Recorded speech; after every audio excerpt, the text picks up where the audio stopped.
Esta es la historia de nuestra raza. Imagínate que naces en tu propia tierra. A los 10 años te das cuenta de que no te tratan igual. El gobierno te manda a escuelas marginadas donde no aprendes nada. A tu papá nunca lo ves porque lo tienen trabajando 16 horas en la cosecha del campo, sangrando de sus manos y rodillas en la pizca. Tu pobre madrecita se hace pedazos dándoles de comer a ti y a tus hermanos en la mañana, solo para salir corriendo a limpiar casas y poder regresar en la noche a lavar ropa y darles de cenar. Y para el colmo, hay un gran movimiento militar debido a la guerra, y los soldados, los cuales son de otra raza, te denigran y hasta abusan de tus hermanas que no tienen nadie que las defienda. Al ver todo esto, tus ojos se arden de furia, la adrenalina corre por tu cuerpo y lo único que piensas es en venganza total y resistencia. Todo tu barrio se siente igual, discriminado, abusado, violado de sus derechos, hasta que logran unirse y crear una verdadera resistencia llamada las pandillas. Este video no es solo otro relato, es una revelación basada en testimonios de descendientes de mexicanos que han vivido toda su vida en Los Ángeles, California. No te pierdas esta verdad, porque cambiará tu vida. Este es el verdadero origen de las pandillas. Pero, ¿qué revela la historia oculta del origen de estas pandillas que nadie se atreve a contar? Para entender el origen de las pandillas en esta región, debemos remontarnos a un tiempo en el que esta tierra pertenecía a México todavía. Antes de que California se convirtiera en parte de los Estados Unidos en 1848, Los Ángeles era un territorio mexicano donde miles de familias mexicanas vivían en paz. Cuando México perdió California tras la guerra con Estados Unidos, como puedes ver aquí, los mexicanos que se resistían en la zona se convirtieron de la noche a la mañana en extranjeros en su propia tierra. Este cambio de un día para otro no solo les arrebató su hogar, sino que también su identidad y dignidad.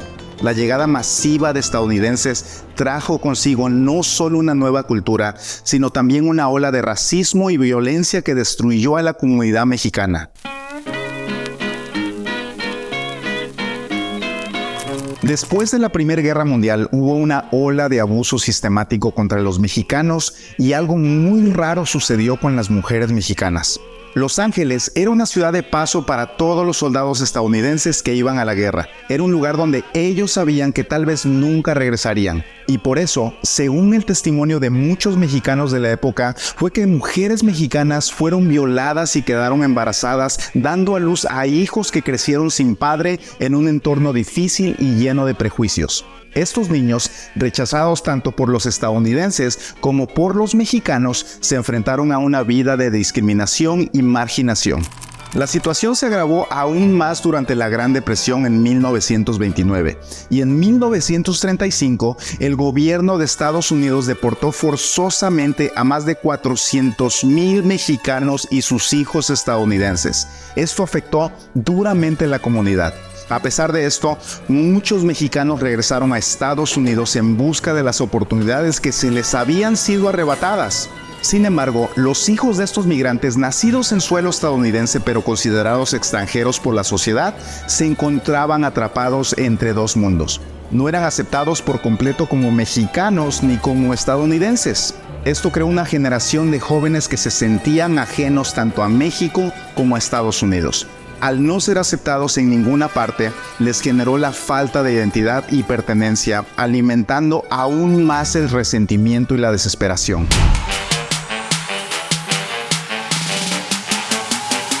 Y así, las pandillas de Los Ángeles no nacieron del simple deseo de causar caos. Sin oportunidades, sin un hogar claro y con una profunda sensación de injusticia, la única salida para muchos de ellos fue unirse a las pandillas. Para ellos las pandillas representaban una forma de supervivencia, un lugar donde podían encontrar apoyo y sobre todo una manera de luchar contra un sistema que los había traicionado una y otra vez.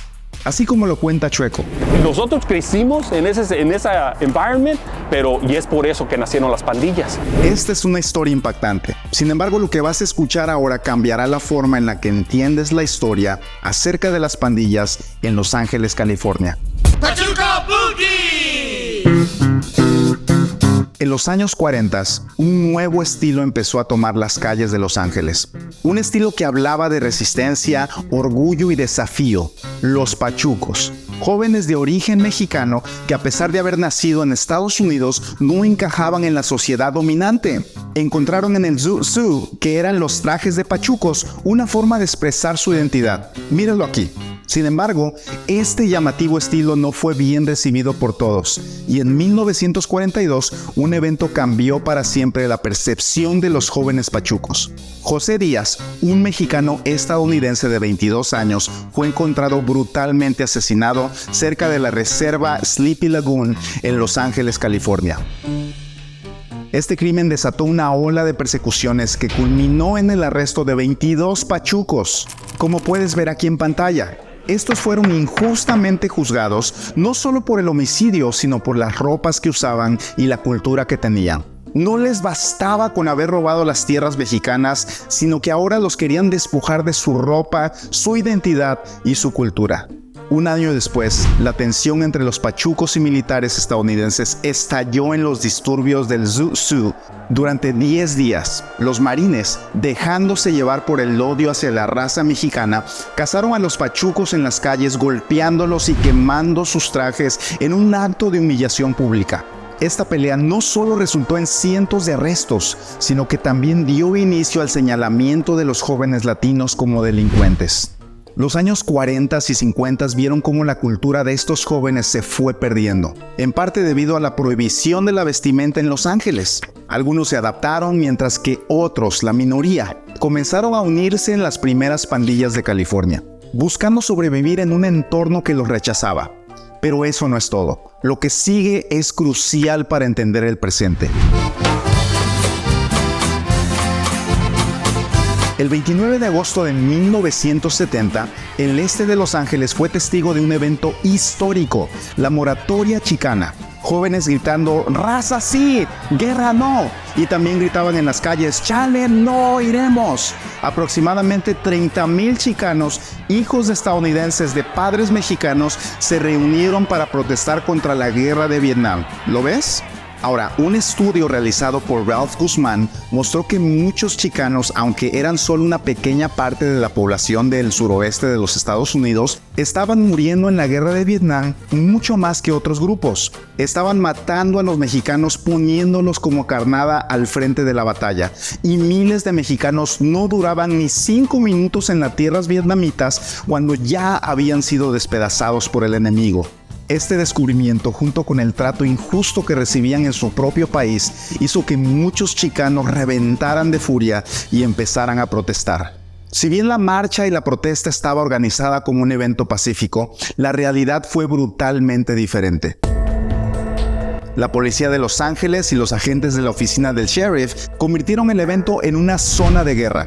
Lo que comenzó como una movilización comunitaria no violenta se transformó en otro capítulo de represión. El impacto fue devastador. Al final de los días, 200 manifestantes fueron arrestados, 60 resultaron heridos y 4 fueron asesinados. Entre ellos estaba Rubén Salazar, un periodista de Los Angeles Times que se convirtió en un mártir del movimiento cuando un agente del sheriff disparó un proyectil al Silver Dollar Café, donde a Salazar le reventaron todo su cuerpo. El fin de la guerra de Vietnam dejó una marca imborrable en la comunidad chicana, pues que muchos jóvenes, después de haber luchado en el extranjero por un país que los trataba como ciudadanos de segunda clase, regresaron a sus hogares solo para encontrar que el odio y la discriminación seguían vivos y más fuertes que nunca. Pero la historia no acaba aquí. Hemos desenterrado detalles nunca antes vistos, así que no te lo quieres perder. La situación en el este de Los Ángeles con las pandillas empeoró con el aumento del tráfico de las drogas. La demanda de cocaína y heroína se disparó y las pandillas se convirtieron en las principales operadoras de este lucrativo pero mortal comercio.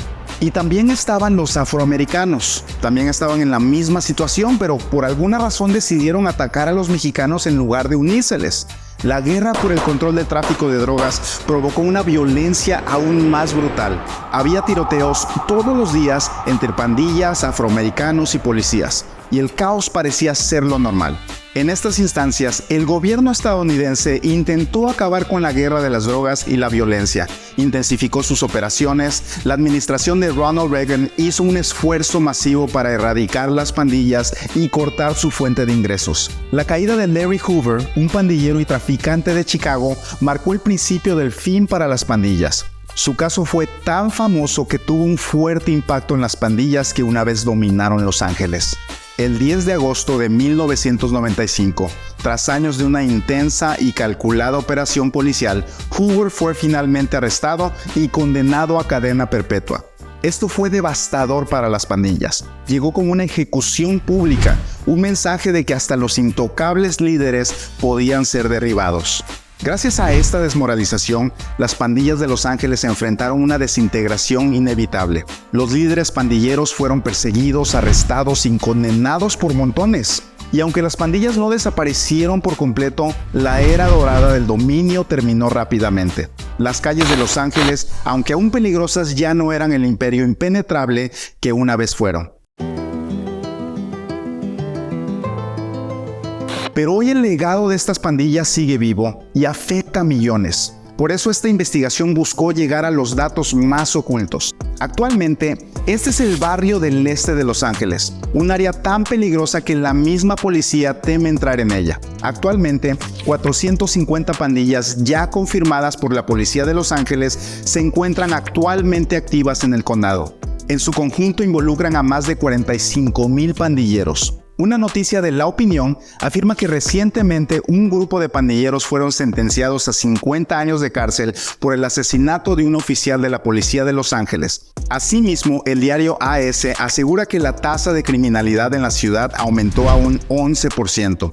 Por si fuera poco, un total de 37 miembros de la pandilla callejera Florencia 13 están enfrentando problemas serios con la ley después de que la policía hiciera una gran investigación. Y lo peor es que incluso hay miembros de la policía involucrados en estos crímenes. En medio de todo esto, el sheriff del condado de Los Ángeles, Robert Luna, confirmó la creación de una nueva unidad para detectar y eliminar las pandillas formadas por agentes del departamento de Los Ángeles que operan en las calles y las cárceles de la zona, asegurando que tendrá cero tolerancia con estas actividades delictivas. Y como podemos ver, las pandillas no es un problema de la actualidad.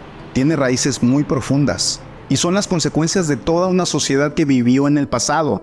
En la época actual, el panorama de las comunidades hispanas en el este de Los Ángeles ha cambiado significativamente, como nos cuenta Chueco. Para mí, pues ya las limitaciones que existían cuando yo crecí ya no existen realmente. Pero todavía hay miles de jóvenes hispanos en todo Estados Unidos que no están recibiendo la educación adecuada. Sus padres están obligados a trabajar hasta 16 horas todavía al día solo para suplir las necesidades del hogar. Sus madres se siguen despedazando en 2 trabajos tratando de llevar comida a la mesa, mientras que los muchachos son abandonados y dejados a la merced de las redes sociales que los están convirtiendo en una generación tal vez no agresiva, pero con una infinidad de traumas que los incitan a las drogas, a las adicciones y a muchos suicidios. Y quiero que le pongas atención a esto. El índice de violaciones a menores sigue disparándose entre muchachitas hispanas. Aquí en la pantalla estás viendo las estadísticas reales, donde vemos que una niña de cada 3 niñas entre 11 y 17 años han tenido atentados de violación o han sido violadas porque no tienen un padre o un hermano que las defienda. Y pareciera ser que la historia se sigue repitiendo en una versión un poco diferente, pero con las mismas consecuencias trágicas y desgarradoras. Si tú eres padre o madre, recuerda que los bienes materiales no podrán reparar el daño de un hijo alcohólico, drogadicto o de una hija violada. Solo recuerda esto: nada en la vida es más importante que la educación y la protección de tus hijos.